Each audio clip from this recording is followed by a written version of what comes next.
बार्शीत ration घोटाळ्याचा पर्दाफाश करीत बार्शी पोलिसांनी 4 आरोपी केले जेरबंद.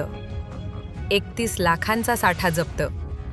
बार्शी तालुक्यात गोरगरिबांच्या हक्काच्या रेशनवर डल्ला मारणाऱ्या काळा बाजाराच्या रॅकेटवर पोलीस, महसूल आणि पुरवठा विभागाने संयुक्त कारवाई करत मोठी कारवाई केली आहे. फपाळवाडी येथे टाकलेल्या धारीत तब्बल 31,15,981 रुपयांचा मुद्देमाल जप्त करण्यात आला असून 4 आरोपींना अटक करण्यात आली आहे.